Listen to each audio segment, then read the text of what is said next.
This episode is brought to you by BigMooseCoffeeCompany.co.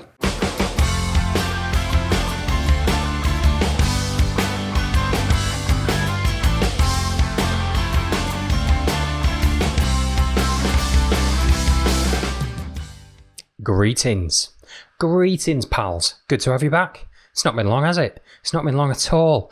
You haven't got to go back far to be at a point in time where I was lucky if I could get an episode of this podcast out once a quarter, once a month at best. A dereliction of duty is what I see it as now. Whereas now we're in a position where not only have we been getting episodes out once a week for you guys, here we are, barely days past the last one, and boom, we've snuck another episode in, knocking them out right, left and centre, blasting out chats with amazing runners. But if they're going to keep going out there, unleashed with all these months of lockdown frustration and smashing records and FKTs right, left and centre, then what choice have we got, people, but to talk to them and get the episodes out quick. The special we've got for you today is particularly special. This is an athlete that we've spoken to on the show before because he is a legend. A living legend. We're talking about a spine winner. We're talking about one of the 15 people to have ever finished the Barclays. And now he's got himself a Pennine Way FKT. Now, at the time of recording this,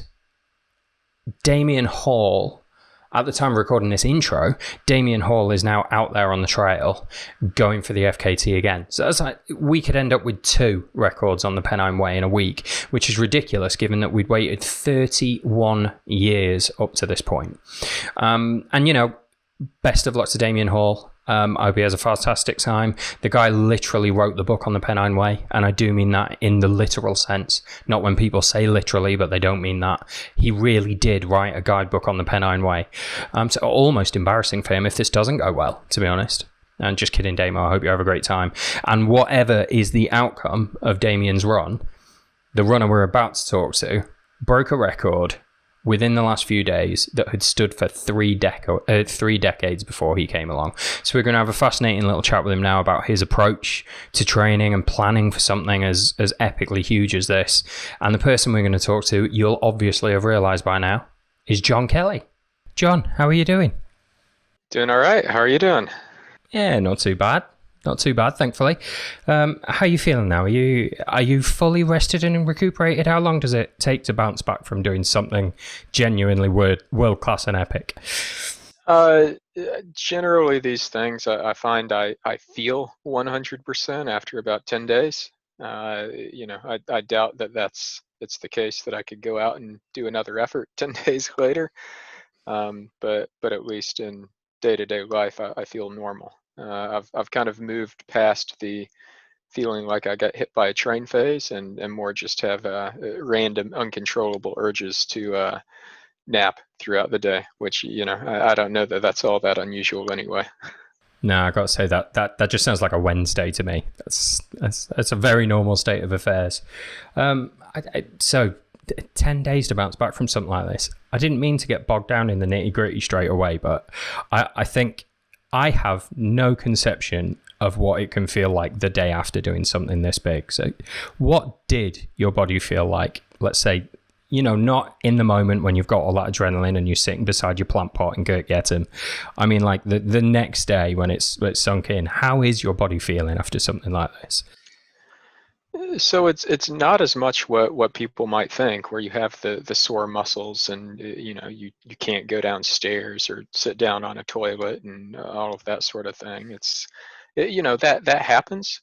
To be honest, it doesn't happen to me nearly as much as it used to, and I don't think it happens as much with these sort of extra long, lower intensity efforts. Like I might get it more running a hard road marathon.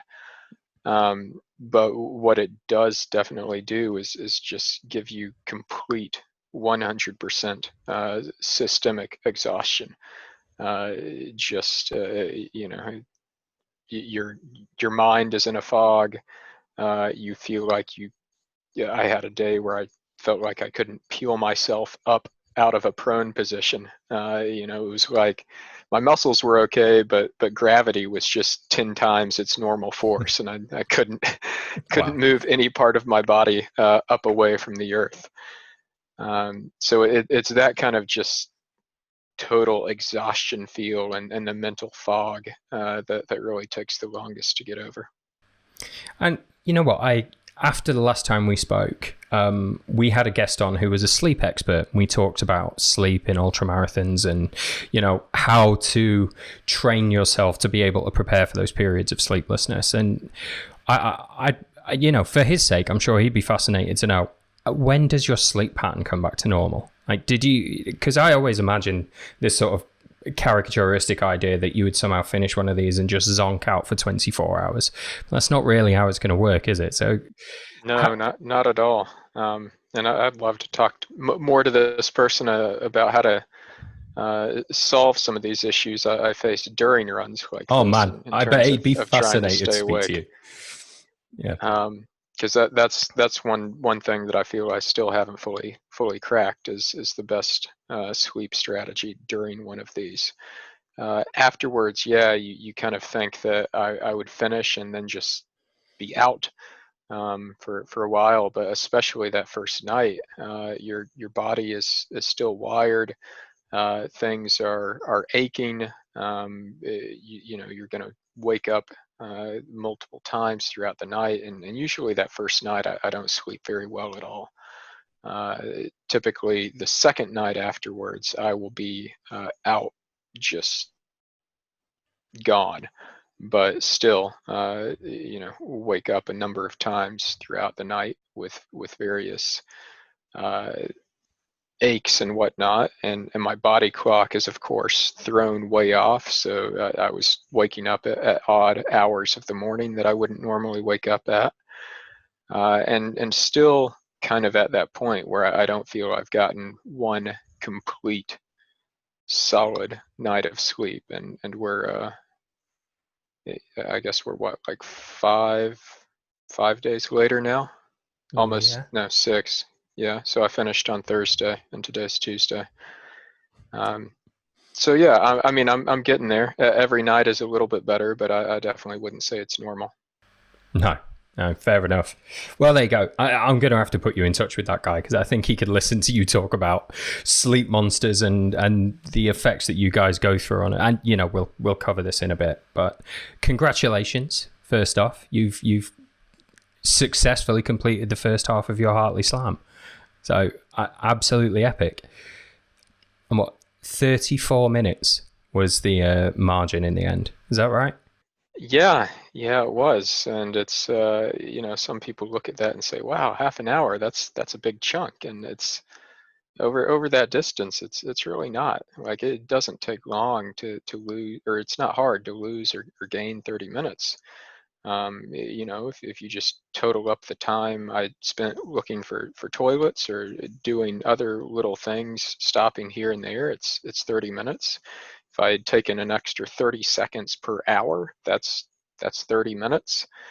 So it doesn't take much, but at the same time, you do, if you've planned appropriately, you know kind of where that cutoff is and what you need to do, and you're going to respond accordingly.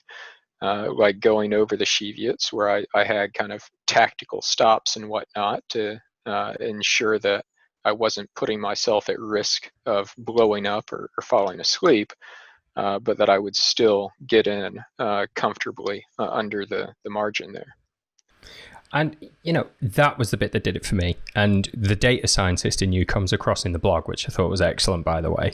So when you talk about that, that's a difference of 30 seconds in each 60-minute period throughout the race. 2 extra pot noodles, and you could have lost that FKT, which it's an incredibly narrow margin. Not to take it away from you.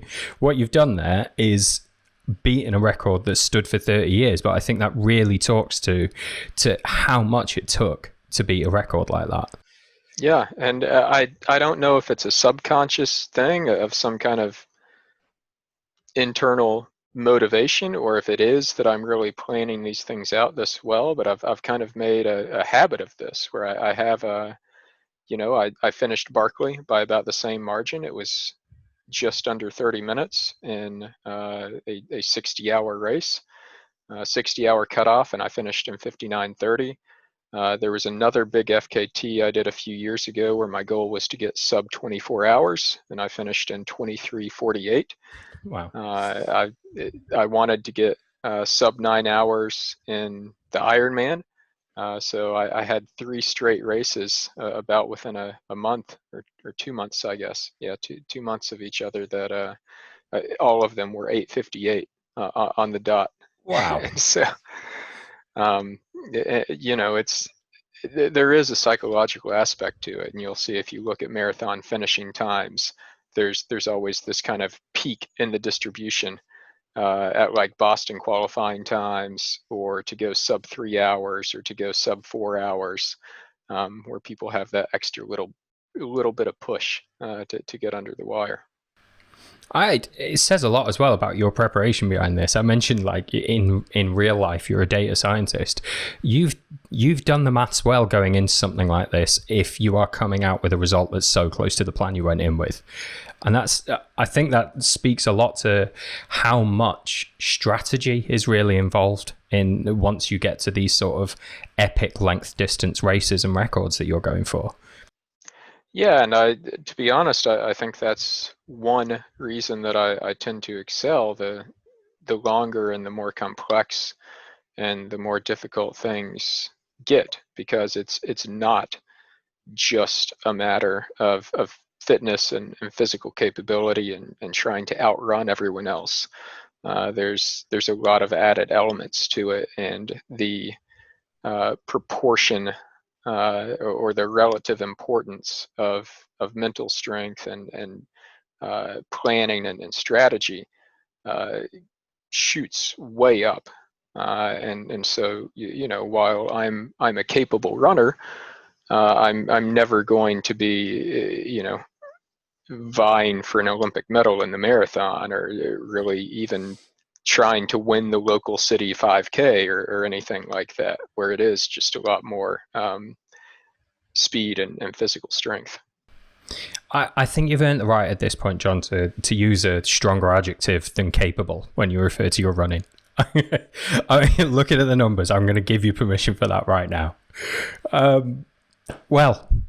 So thinking about the numbers again, there's an excellent line in your blog where you mentioned that, okay, you are one of 15 people in about 30 years who's finished the Barclays.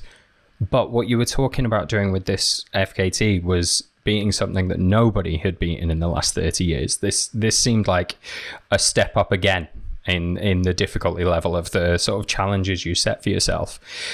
You talk quite a lot about psychology, and I'm going to let you run wild with this if you're comfortable with it. But running into something like this, Pennine Way, fastest known time, how certain were you that you could do it? How you must have believed from the start that you were capable of doing it. But were there times where you were looking at the maths and just going, all I need is one evening of bad weather, and this couldn't be done? How did it look? And that's I pushed my start date back by about a week because a particularly bad stretch of weather came along, and I did know that I'm not going to break this record in horrible weather. I'm not necessarily going to be able to wait around for perfect weather. For the peat bogs to actually be dry underfoot, I could be waiting until I'm 47. So I had to choose a time and go, but I did know and have to factor in that the worse the weather was, the less margin for error I had, the less buffer that I had on other things. And so I wasn't going to start this, and I wasn't going to ask what I did of the people who supported me if I didn't think that I could do it and that I had a legit shot at it. But at the same time, I never thought it was a guaranteed thing, not until I was on that last stretch of tarmac going into Kirk Yetholm, and I posed by the tonic sign for a little bit. and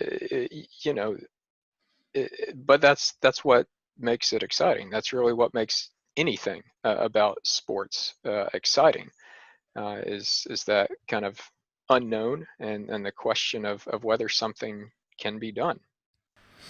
Well, it's a big, horrible question. I'm sorry to drop it on you like this, but knowing that it's going to be like that, at the point when you're standing at 10 a.m. on the start line, as you were, with the whole of the Pennine Way in front of you, and you know that, I mean, there are so many variables involved with a run of this distance.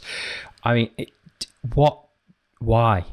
What drives you when you know you're going to suffer so hard through this in times? Like, why do you still want to get to Kirk Yetholm that fast, that badly? It's really a matter of continuing to see how much farther I can push myself, and what I can learn about myself in order to reach that bit of extra that's inside me, whether that's based on physical strength or mental strength.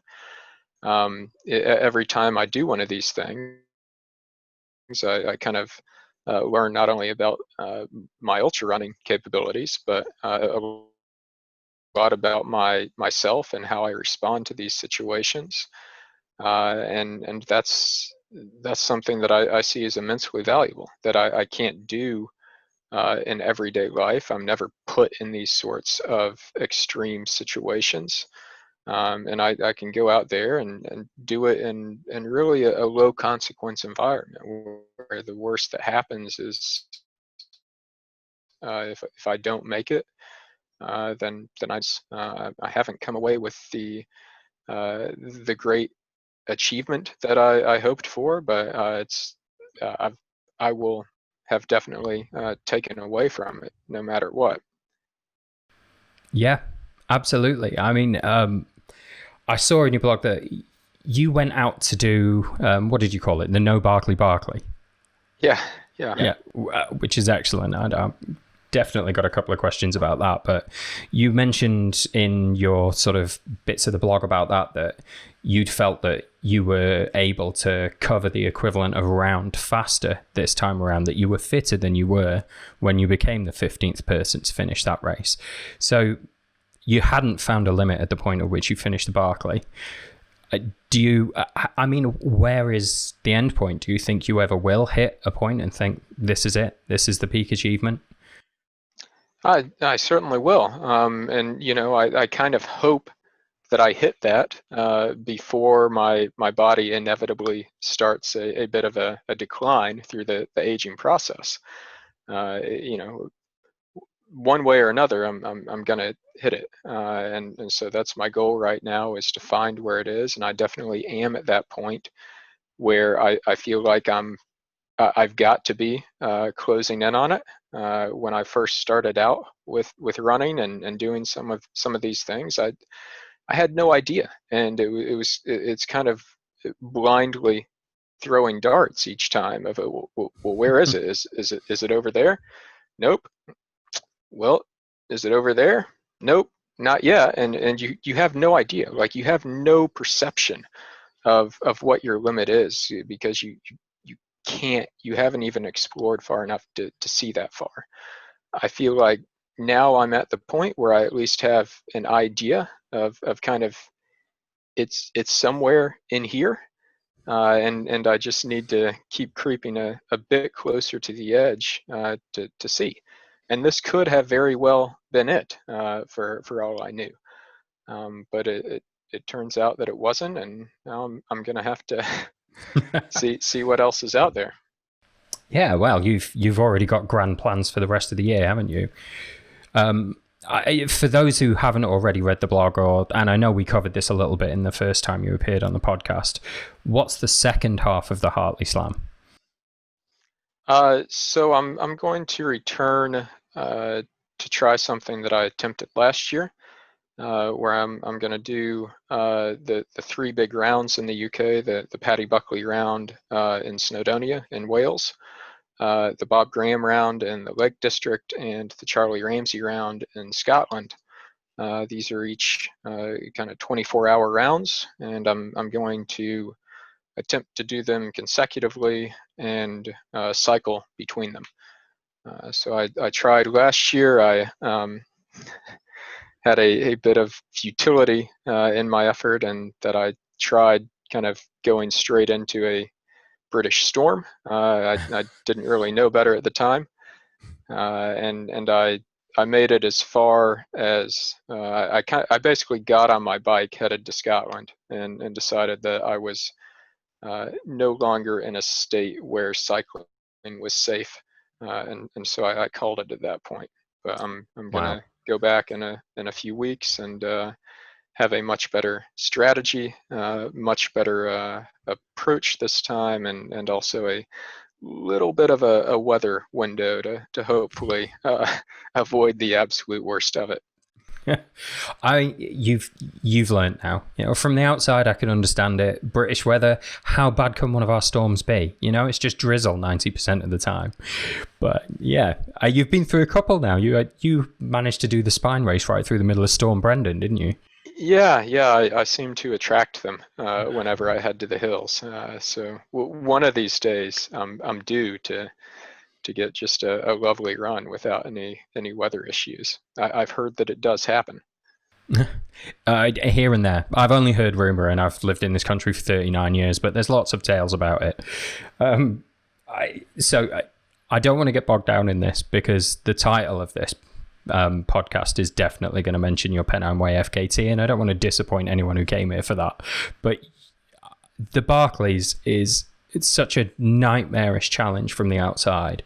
What on earth made you go and voluntarily do it this year outside a racing environment? Well, so what I did was very much different than the Barclay itself. I did loops on established trails within the park. I had to be off those trails by dusk each day, in keeping with park guidelines, and so I did kind of 5 20-mile loops for 100 miles over the course of 60 hours. But those 20-mile loops are absolutely nothing like an actual Barclay loop. To give you a better idea of that, I was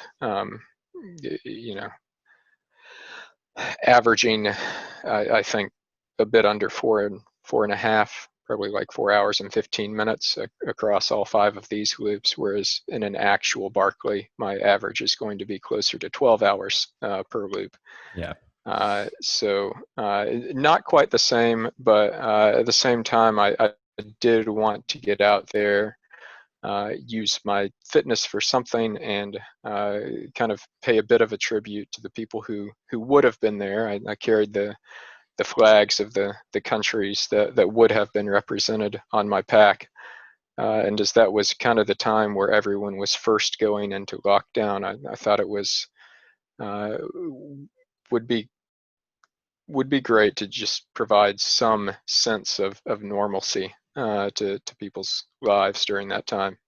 No, absolutely. That was a beautiful touch, doing it that way. Yeah. Did you manage to sort of meet Laz while you were over there as well? No, so I mean, Laz was isolated out on his Yeah, own I farm, figured. which is a few hours away from the Barclay course, whereas I was out on my parents' farm, which is a few miles from the start of the Barclay course. It's pretty much just right across the highway from it. Well, I'm glad you got an opportunity to scratch the Barclay itch this year anyway. That's excellent news. Must have been a half decent indicator of what your fitness levels were like while you were getting ready for the Pennine Way too.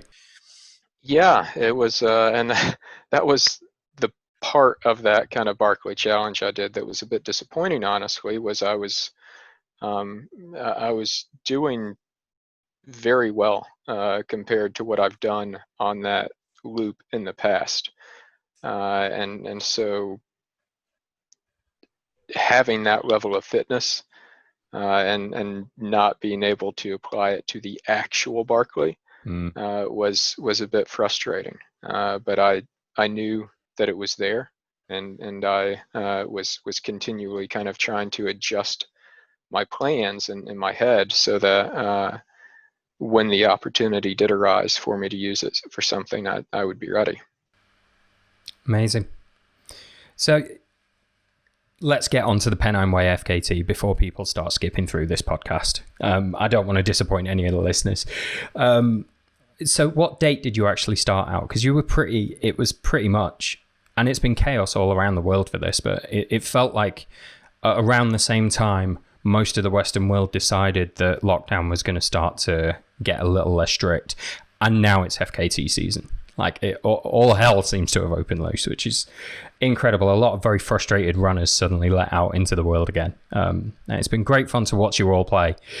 But that must have affected your planning for this. Like, you can't have known very far in advance when those restrictions would lift and therefore when you'd be able to practically do this. Yeah, so I mean, the kind of funny thing for me is other than canceling Barclay, COVID-19 hasn't changed my actual plans for the year, just kind of the timing of them. As far back as February, I had planned to do a Pennine Way record attempt and the Grand Round. I just originally had Grand Round scheduled for June and Pennine Way scheduled for August. And it ended up I had to put those much closer together and flip them around and continually kind of delay Pennine Way until a time I knew that I would be able to do it. And so I knew maybe 2 weeks in advance that things would really open up on 4th of July, but then some weather issues rolled in, and I held off till the 13th and then went for it. Boom. I've got to ask then, south to north or north to south? For someone who hasn't done the entire length of the Pennine Way themselves, what's the difference between the two? Why did you choose to run south to north? Whereas I know we're recording on Tuesday, so tomorrow Damien Hall's going to go out and go north to south. So for me, it was familiarity with the route from the spine. So the spine goes south to north. It's a bit easier logistically for me. I would rather have the shorter trip beforehand to help ensure that I'm not in quite as much of a hectic rush to get to the start and stressed about that and spending too much time in the car and all of that. And I mean, really, those are the two biggest things for me. There are other definitely other things to consider in terms of the terrain, the prevailing wind direction, all sorts of things that can affect which direction is better for someone. But those, to be honest, weren't really a factor in my decision. Okay, fair enough. I just wondered if there was is there a lot more climbing a lot more ascent if you go from one end or the other? But I suppose with the amount of variables and over that distance, it's not going to make a great deal of difference. It's not a huge difference, the starting and end elevation, and that's why the record kind of is. There's only one record. There's not a record in both directions. Generally, though, for this type of thing, like if you look at a course like Hard Rock, that they switch directions every year, and one direction is faster than other, even though it's a loop both ways. It's got the same start and stop both ways, and generally what you find is that the faster direction is the one where the more technical and more steep slopes are climbs, and then on the descents you get the not as steep and the smoother grades that you can actually open up on and just fly. Whereas if it's the other way around and you have something that's steep and technical, you don't get to benefit as much from that from your friend gravity. Yeah, it stops being a benefit there and definitely becomes a danger. But no, fair enough. So let's put you on the start line then. We're in Edale, 10 a.m. You've got the whole Pennine Way ahead of you. From from the start there, the weather looked decent on the day when you set out. I mean, I'm not far from Edale myself. I'm only over in Sheffield. And I remember thinking you'd had a pretty decent day for it at the beginning. But the story in these kinds of things always comes from where it didn't go to plan. So what did go to plan for you along the route? What was what you expected, and what snuck up and kicked you in the pants? There were definitely some stretches of pretty rough weather. It seems like we got about 6 hours of good weather, 30 hours of bad weather. That's pretty decent for a UK summer, yeah. Yeah, and then mostly good weather other than that, except for on Crossfell and on the Cheviot, which was, rainy and windy and claggy and all of that sort of fun stuff. But for the most part, everything was kind of within my range of expectations. Again, I knew I wasn't going to have perfect underfoot conditions or perfect weather. It would be great to have that, but it was just unrealistic to expect that, especially given the forecast that I had seen. I was enormously thrilled to make it through the Torside diversion. They're working on the dam there at the reservoir, and there's a big diversion to get around that. And in my plans, I had everything from one of my pacers had an inflatable kayak. I was going to go to the inlet of the reservoir and find a spot where I could wade across.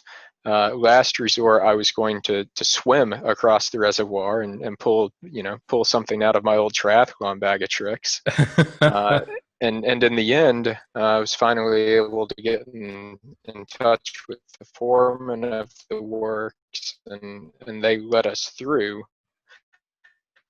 to run this path down along the base of the dam and back upstairs on the other side. So it only added like 100 feet of, so that was a huge relief to get across that. But the thing that really kind of was the just went farther south than it has ever gone before for pretty much the duration of it. I would say, kind of the middle 200 miles was just was awful, and so I had to deal with that and figure out how to continue on and not lose too much time to my schedule as a result of it. How much of a window do you think you had built in between your ideal pace, everything goes right, I'm going to make this time, and where you actually came in? Was it? I think I'd read in the blog it was like 4 or 5 hours.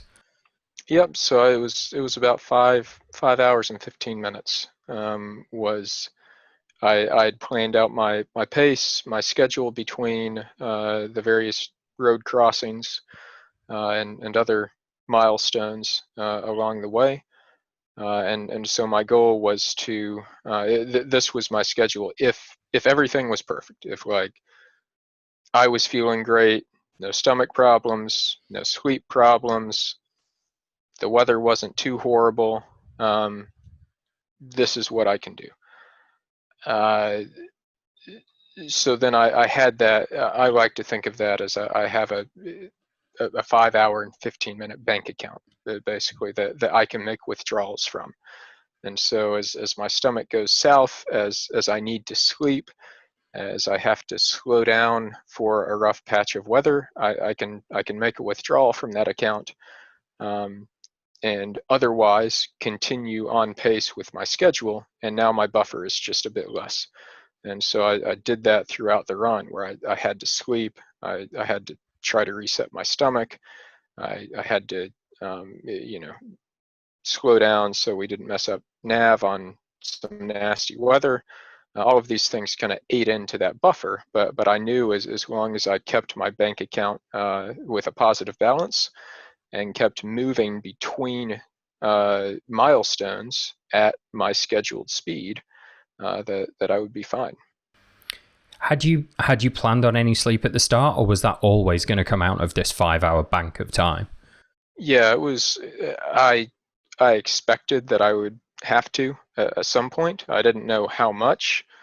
I ended up with about 2 hours, which is more than I think I would have hoped for. I was hoping to get away with about half of that. But a large part of my sleep was an attempt to reset my stomach more so than it was just sleep for sleep's sake. But yeah, that all came out of that 5-hour buffer, because again, I didn't know when I would want to sleep. I didn't know how much I would want to sleep. I just knew that somewhere along the way it was probably going to happen. Fair enough. I without getting into too much graphic detail, what you talk about this miserable middle 200 miles. I know your stomach being a problem came up in a lot of the posts along the way. What happened there? What went wrong? Again, low on graphic detail.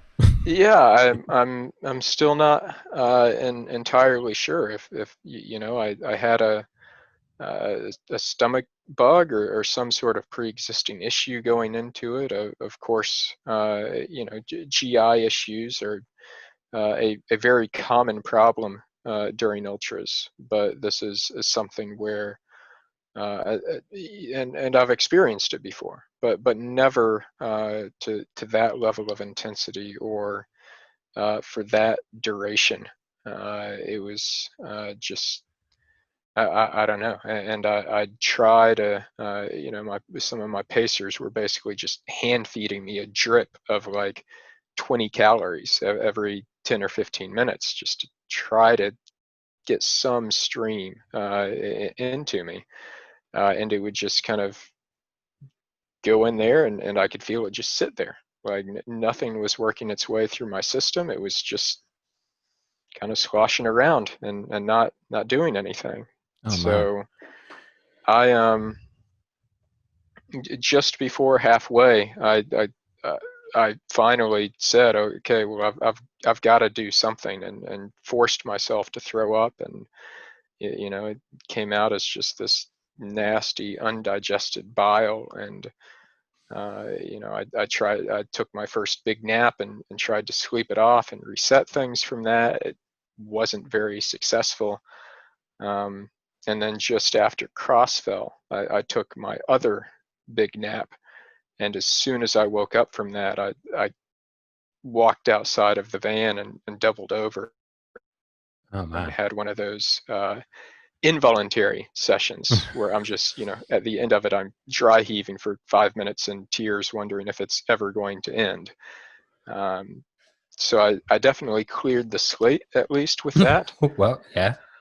Um, I can't say that I was feeling good at that point, but you know, I was able to continue on, and I was able to get some calories in me past that point, and it really wasn't until I was in the Cheviets that like I actually felt hungry, and my body was like, what did you just do to me over the past 2 days? Like, I need food.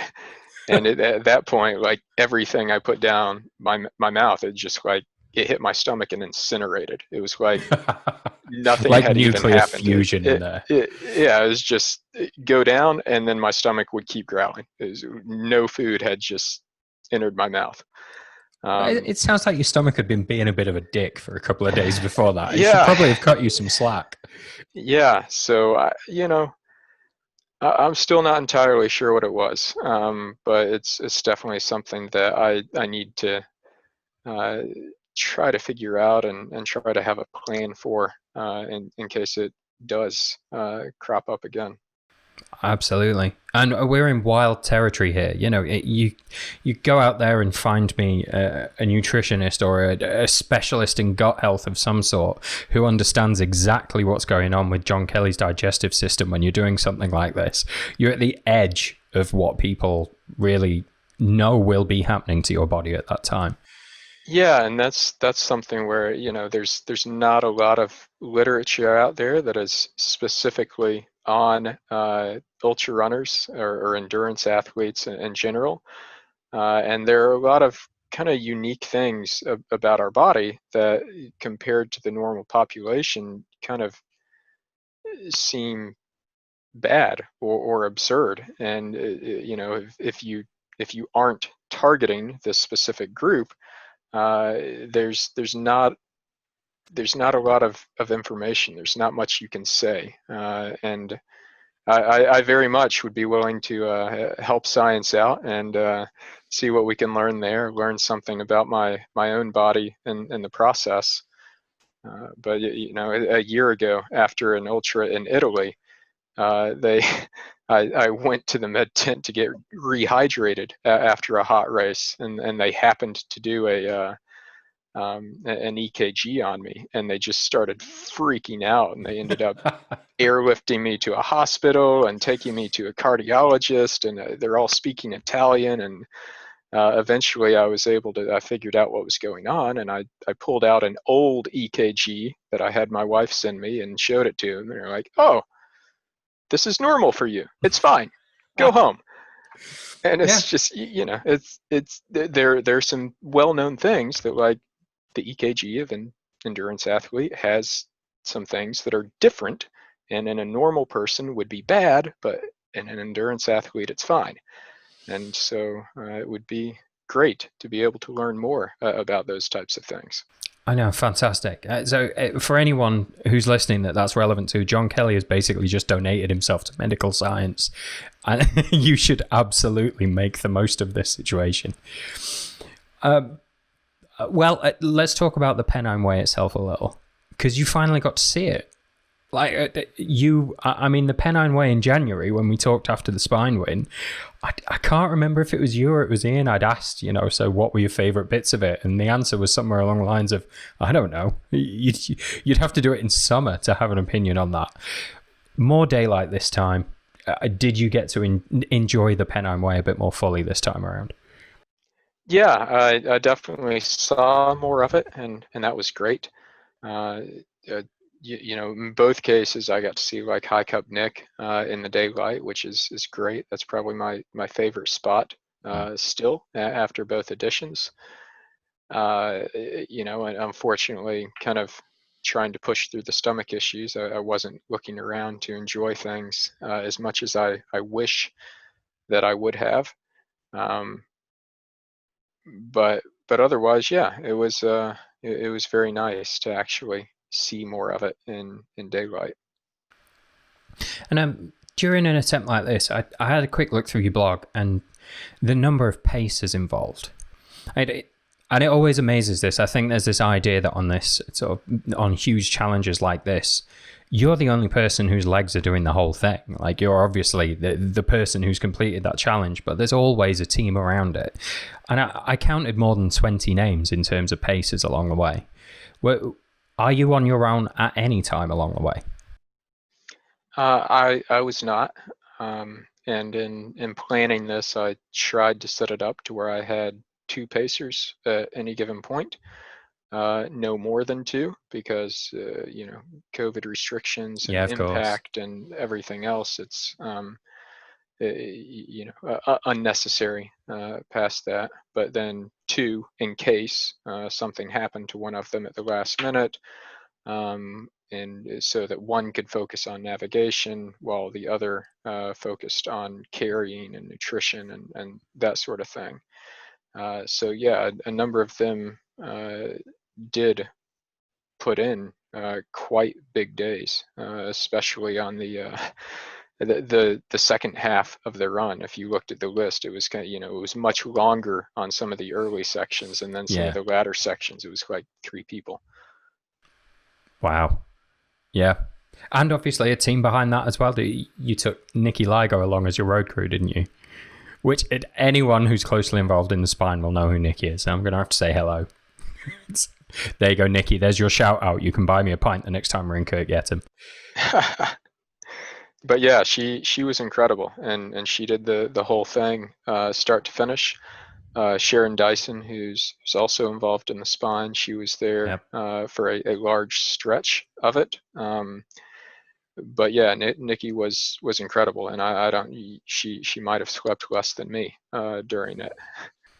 I think it's entirely possible. Having worked my way up the Spine race with her 3 years in a row now, I think she must be some kind of solar powered. She wouldn't make it very far in the spine if that's the case. No, it's a fair point. I've had a complete failure to understand physics there. Sorry about that. Okay, so finish line then. What does it feel like when you actually got to Kirk Yetholm this time? I've got to ask, it's much quieter affair this time. Obviously, in this socially distanced environment, you were mobbed at the end of the Pennine Way when I was there at the end of the spine. Very different affair this time around. Yeah, definitely so. And I, kind of put out a request for it to be like that, and Yeah. I timed my finish in the wee hours of the night to reinforce that. So I greatly kind of appreciate having finished that way. Um, but still, it was quite the experience, and especially the difference between the two. Spine, I was in so much pain over the last 10 miles that just like I just wanted to get there, and it was just such a relief to get there. Whereas this one, it felt more like hitting that wall was just kind of putting the exclamation point on the run and wrapping it all in a nice bow. So that was huge, and although painful, a moment that I'll always remember. Amazing. And what about at the other end of the scale? Were there any points along the way during this attempt where you thought, this isn't going to happen? I'm not going to be able to do this. No, so again, I'm never at the point where I know it's going to happen. Not until I'm really arriving into Kirk Yetholm. But I plan my schedule as meticulously as I do for a number of reasons, and one of them is so that that's really all I have to worry about is the next point, is getting to the next point. Um, and I know that if I can do that, and I can do that according to my schedule, that the rest is going to continue along, and it's going to take care of itself. I've done that work ahead of time, and I don't have to be, forcing myself to throw up at Middleton and looking like a corpse and wondering, can I make it another 130 miles or 120 miles? All I have to do is look down at my schedule and say, oh, okay, can I make it to Dufton, or really, can I make it to Calgreen Reservoir? Yes. Okay, let's do this. And as long as I can keep ticking off each of those chunks at around the time that I had scheduled, then it's going to add up, and it's going to add up to the finish. That's incredible. You know what? I've taken flack in the past from people I work with, Chris. I am going to name names for planning too much and being too prepared for situations. But it sounds to me like your approach takes a lot of the anxiety out of when these things, you can't plan for when something's going to go wrong along the way, but you can take some of the anxiety out of finding a solution for that situation when it does arise. Yeah, absolutely. And it is definitely possible to overplan these things, and I have done that. And where you really run into an issue for that, I think, is where you do try to make a start to finish plan. And then when something happens that you get knocked off course from that plan, it's then you're improvising. It's okay, how do I get back? How do I get back to the plan? If I can't do that, then I'm running blind. And so what I do and what I focus on again is not a plan for how do I get from Edale to Kirk Yetholm. It's how do I get from Edale to Torside, and how do I get from Torside to White House Pub. It's these chunks. How do I get from point A to point B, from point B to point C? And then whenever I am at one of these points, I have my plan. It doesn't matter what happened before or what happened after that point. All I have to care about is that one little stretch. And otherwise, I have my my bank account, my buffer, and any stretch where I didn't meet the plan, I just knock off part of my buffer and then I continue on, and the plan doesn't change. So it's a fine line of being able to do that while not over planning. I kind of think of it as like a chess match where you're constantly trying to look as many moves ahead as you can, but you're never going to be able to envision the entire match ahead of time. Data scientists in ultra running, it's the future.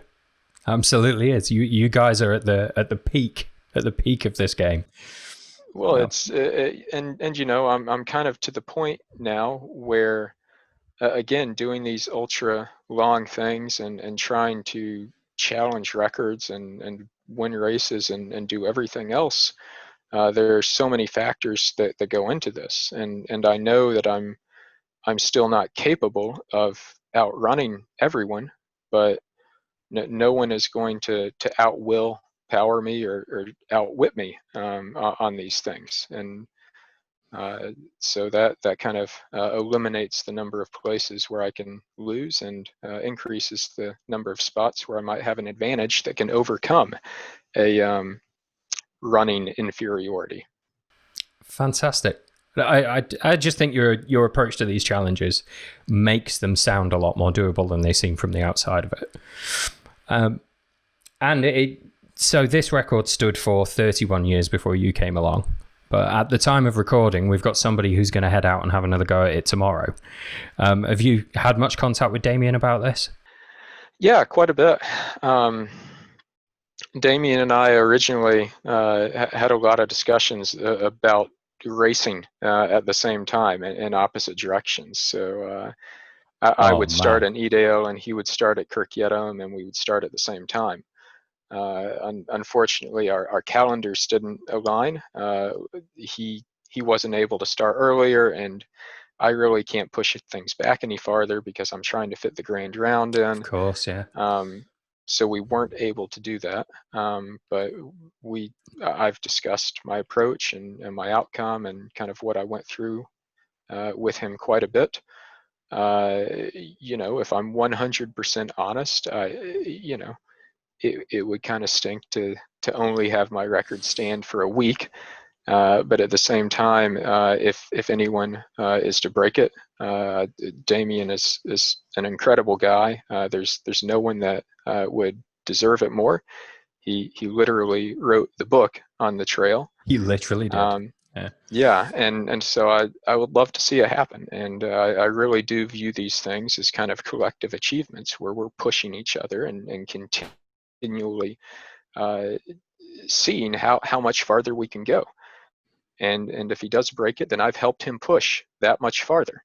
And you know, I might circle around and have another go at it if that's the case. But either way, you know, my record has served its purpose of helping to move things just a bit farther towards that limit of what's possible. Yeah, absolutely. Whatever Damo does do tomorrow and over the days after that won't take away from the fact that it took 31 years for someone to come along and break this record, and you did do that, and you've pushed the whole sport a little bit further forwards for it. So, congratulations again. Thank you. I think we've about nailed it for time. I'm aware you've got to run off to another appointment, but thank you very much for chatting to us today. It's greatly appreciated, and I look forward to bugging you with some more questions after you've done the rest of the Hartley round. That sounds great. Thanks very much. Have you got a minute to talk about your fundraising behind this, actually? Who are you fundraising for, and where should I be pointing people to if they want to make a donation? Yeah, so I'm fundraising for the Stephen Lawrence Charitable Trust. So it's an organization that focuses on helping disadvantaged youth be able to really kind of pursue a good career and take the path that they want for their life. And it's something that I'm quite passionate about, not only as a soon-to-be father of four, but as someone who has worked with children for most of my life, in being able to give these kids that really just don't have a fair start in life, a more even playing field as they move into their careers and later on into life. So I've been raising money for that through the Pennine Way and my Grand Round Challenge coming up, and so I, without having to spell out a link or anything, I imagine that if you It's okay, Google mate. I'll John do the Kelly research. Pennine Way, it'll pop up there somewhere. It's a Just Giving page to be able to donate to that. Wonderful. And final question, I promise, because I know you've got to go. Damien Hall has mentioned in a couple of his posts this morning that there's some kind of hot beverage-based wager alongside what's going on at the moment. Are you allowed to reveal any details? Well, that's the one part of his post that I take issue with, because he's pushing his limited and dare say I say prejudiced view of this beverage on the rest of us, where his end of the bargain, the beverage might not be hot at all. But it is it is very much something that we are both passionate about, and we have our own versions of that we enjoy. Fair enough. I'm thoroughly enjoying the air of mystery. I imagine Damien's is tea-based. But yeah, once more, I really am going to let you go now, John. But thank you very, very much for talking to us today. And I look forward to chatting to you again in the future. Thank you. Sounds great.